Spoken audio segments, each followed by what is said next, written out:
नमस्कार प्यारे बच्चों, आप सभी का हिंदी कक्षा में स्वागत है। आज हम पाठ कैदी और कोकिला का अध्ययन करेंगे।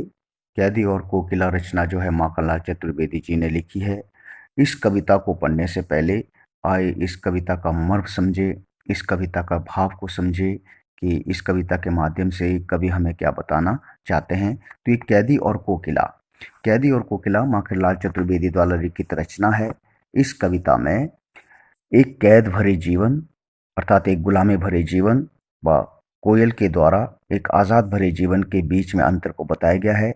आपको इस कविता के माध्यम से कवि 1947 से पहले के भारत की दशा को बताना चाहते हैं कि जब हमारे देश में भारत में जब अंग्रेज़ों का शासन था, तो अंग्रेज़ किस तरह से हम भारतीयों पर अत्याचार करते थे।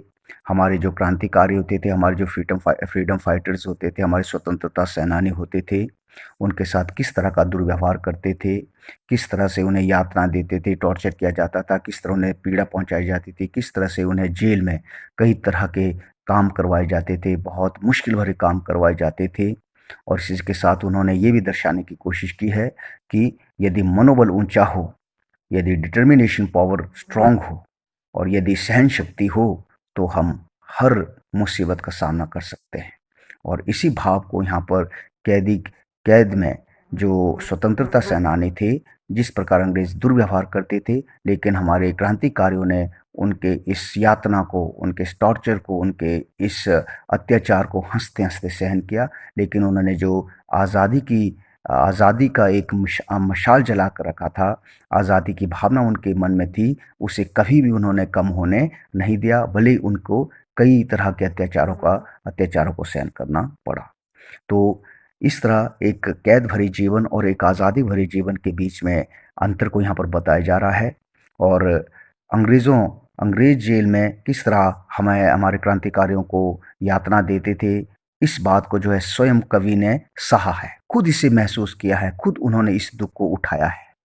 जेल में क्रांतिकारियों को देखिए अकेले कमरे में रखा जाता था, उन्हें पेट भर खाना नहीं दिया जाता था, भूखा प्यासा रखा जाता था, किसी मिलने जुलने नहीं दिया जाता था, बहुत मुश्किल भरा कार्य उनसे करवाया जाता था और कई भद्दी गालियां उन्हें दी जाती थी। लेकिन हमारे क्रांतिकारियों ने उन सब अत्याचारों को सहन किया और उनका जो मनोबल था वो बहुत ऊंचा था।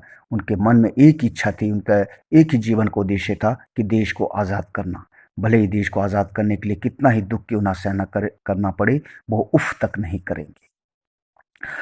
इस कविता के माध्यम से कवि जो है लोगों के अंदर अंग्रेजों के खिलाफ आज़ादी की भावना जगाना चाहते हैं। लोग अपने स्वार्थ को छोड़कर एकता के साथ एकजुट होकर इस गुलामी भरे जीवन से मुक्त होकर आज़ादी भरे जीवन जीने के लिए कवि जो है लोगों में जोश भरना चाहते हैं, लोगों में त्याग बलिदान की भावना जगाना चाहते हैं, एक गुलामी भरे जीवन और आज़ाद भरे जीवन जीने में अंतर को बताना चाहते हैं। जैसे इस बात के भाव को समझने के लिए हम किसी भी चीज़ को समझने के जब तक हम खुद उस चीज़ को रियलाइज़ नहीं करते, अब जब हम खुद उस चीज़ को एहसास नहीं करते, तो हम शायद ही किसी के दुख को समझ पाएँ। तो आजकल हमारे सामने एक ज्वलंत उदाहरण है, एक करंट उदाहरण है कोरोना वायरस।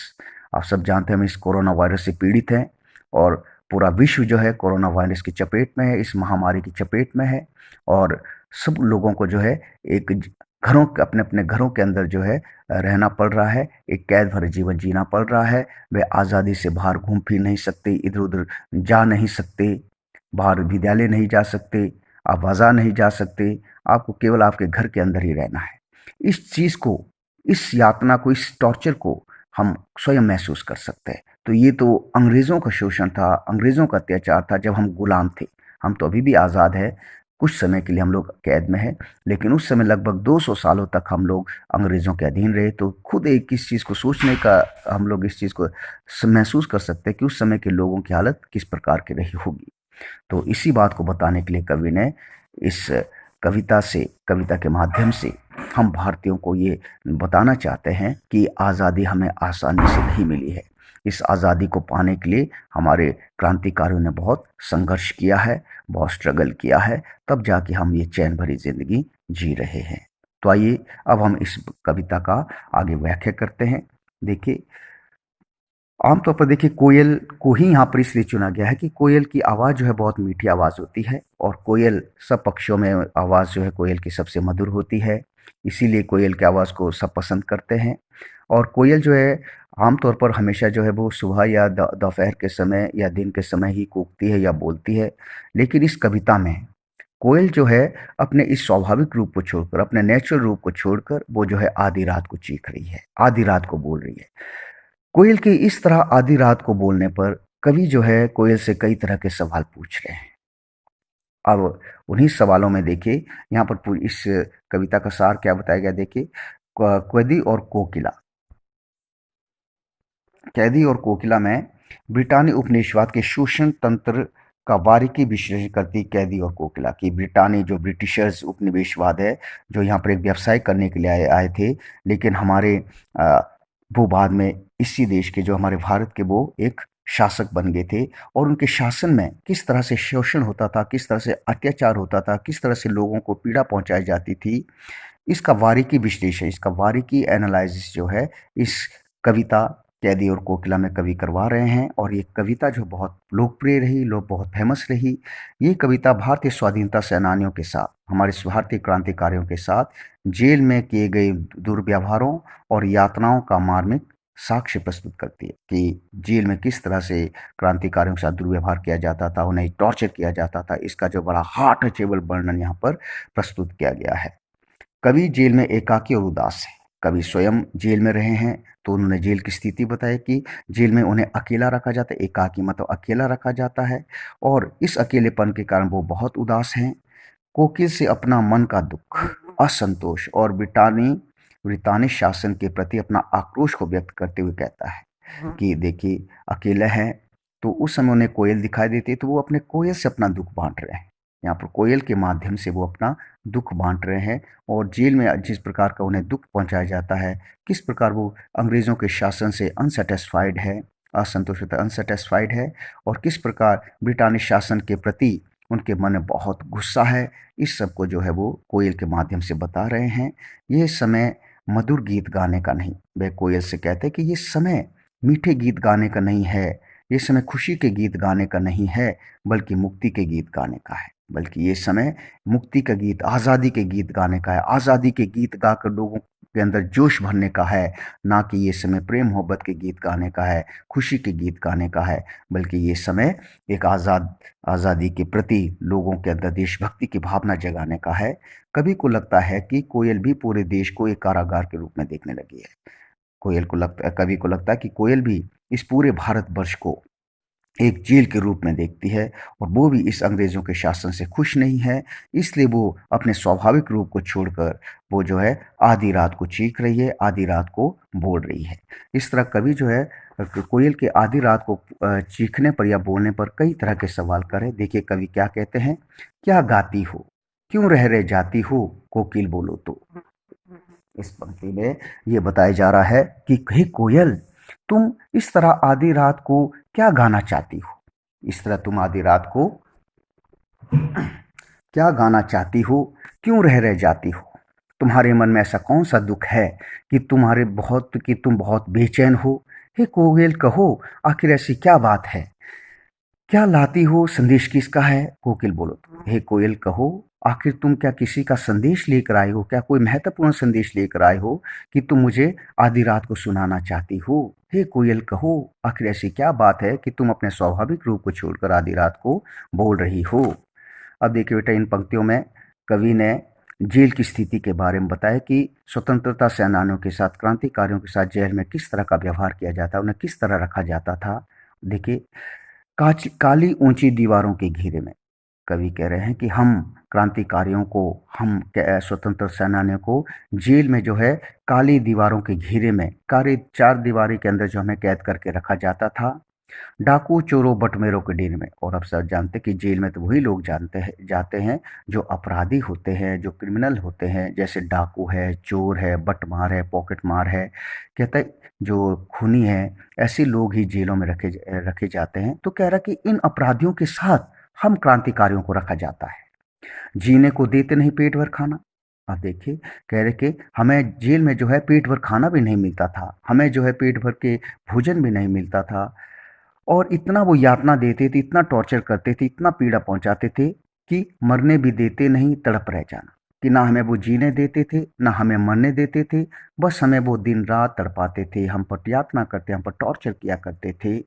जीवन पर अब दिन रात कड़ा पहरा है कि हम क्रांतिकारियों को किसी के साथ मिलने जुलने नहीं दिया जाता था, हमारे हर एक हरकतों पर, हमारे हर एक गतिविधियों पर वो नज़र रखते थे। इसलिए कह रहे हैं कि वो हमें किसी से मिलने जुलने नहीं देते। कहता है ये कैसा शासन है, शासन या तम का प्रभाव गहरा है। कहता है ये कैसा शासन है, कहता अंग्रेजों का शासन कैसा शासन है ये। कहता है कि ये तो तम तम होता अंधेरे से भरा हुआ शासन है। अंधेर, ये तो कहता है अंधेरे से भरा शासन है। अंधेरा यहाँ पर प्रतीक है अत्याचार का, अत्याचार का है, यातना का है, दुख का है, पीड़ा का है, शोषण का है। ये है तम, यह है अंग्रेजों का शासन। कहता है ये अंग्रेजों का शासन जो है ये तो यातना से, पीड़ा से, दुख से, या अत्याचार के शोषण से भरा हुआ है। कहता कि ऐसे दुख में हिम कर निराश कर चला। थोड़ी देर चांदनी से जो है थोड़ी देर मन को खुशी मिलती है, लेकिन जैसे ही चांदनी चली जाती है, चांद की रोशनी छिप जाती है, तो कहता है कि फिर से चारों ओर काला ही कालापन छा जाता है। यहाँ पर काला ही कालापन छाने का मतलब निराशा से लोग हम भर जाते हैं, लोग जो है निराशा से भर जाते हैं, उदास से भर जाते हैं। इस तरह अंग्रेज शासन के प्रति कवि ने अपना गहरा दुख प्रकट किया है। इस काली माय जगी क्यों आली, इस काली माय समय, इस काली भरी रात में, इस काली भरी रात में तू क्यों जाग रही है आली। आली मतलब कोयल। हे कोयल, तुम ऐसे काले भरे समय में, काले भरी रात में अर्थात दुख के समय में तुम क्यों जाग रही हो। क्यों हुक पड़ी वेदना बोझ वाली सी, कोकिल बोलो तो क्या लूटा। देखिए, क्या हुक पड़ी, ऐसी कौन सी बेचैनी पड़ी है, ऐसी कौन सी तुम्हारे मन के अंदर बेचैनी है कि के अंदर तुमने कोई कौन सा ऐसा दुख का बोझ उठा कर रखा है कि तुम सुबह तक इंतजार नहीं कर सकती थी। कि तुम्हारे अंदर ऐसा कौन सा दुख का बोझ है। यहाँ पर दुख और बोझ को एक करने के कारण जो है यहाँ पर रूपक अलंकार है, दुख रूपी बोझ। यहाँ पर तुमने कौन सा दुख रूपी बोझ उठा कर रखा है। हे कोयल कहो, क्यों तुम इस तरह आधी रात को चीख रही हो, अर्थात तुम्हारे मन में ऐसा कौन सा दुख छिपा हुआ है, तुम्हारे अंदर ऐसा कौन सा दुख भरा हुआ है कि तुम इस तरह आधी रात को बोल रही हो। क्या लूटा, क्या तुम्हारा कुछ लूटा है, क्या तुम्हारा कुछ बर्बाद हुआ है कि तुम इस तरह अब स्वाभाविक रूप को छोड़कर तुम आधी रात को चीख रही हो। मृदुल वैभव की रखवाली सी कोकिल बोलो तो। हे कोयल, तुम तो हमेशा मृदुल, मृदुल होता मीठी आवाज, तुमने तुम्हारी इस मीठी आवाज के कारण ही तुम्हें वैभव मिला है, तुम्हें मान सम्मान मिला है, तुम्हें दुनिया में सम्मान मिला है। कहते कि तुम्हें इसी मीठी आवाज के कारण तुम्हें जो है पूरे संसार में जो है मान सम्मान मिला है, रिस्पेक्ट मिला है। तुम हमेशा इस मीठी आवाज की रक्षा करती आ रही हो, फिर तुम इस तरह आधी रात को गाकर क्यों अपने इस गुणों को नष्ट करना चाहती हो। हे कोयल कहो, आखिर ऐसी क्या बात है कि तुम आधी रात को चीख रही हो। क्या हुई बावली, क्या तू पागल हो गई है। बावली होता पागल। हे कोयल, क्या तू पागल हो गई है जो तुम इस तरह आधी रात को चीख रही हो। ठीक है बेटा, जब कोई काम हम नेचर के खिलाफ करते हैं, प्रकृति के खिलाफ कोई हम काम करते हैं, तो हम उसको पागल नाम से संबोधित करते हैं। इस तरह देखिए, वो भी अपने स्वाभाविक रूप को, जो दिन का उनका या सुबह का समय गाने का है कोयल का, तो वो कोयल जो अपने स्वाभाविक रूप को छोड़ वो रात को गा रही है। तो कवि कहते क्या तू पागल हो गई है जो इस तरह तू आधी रात को चीख रही है। हे कोकिल बोलो तो, किस दवानल की ज्वालाएं दिखी। कोकिल बोलो तो, बहुत बड़ी बात है बेटा यहाँ पर। क्या तुमने दवानल, दवानल तो जंगल में लगी आग, जंगल में जो आग लगती है उसको दवानल कहते हैं। क्या तुमने जंगल में लगी हुई आग को, ज्वालाओं को देखा, उसकी लपटों को देखा। अर्थात बहुत गहरी बात बेटा समझेगा कि अर्थात क्या तुमने देश में फैली क्रांति को देखा है। देश में फैली क्रांति, देश में फैल रही रेवोल्यूशंस, क्या तुमने देश में फैली क्रांति को देखा है। यहाँ पर दवानल है देश में फैली क्रांति की आग।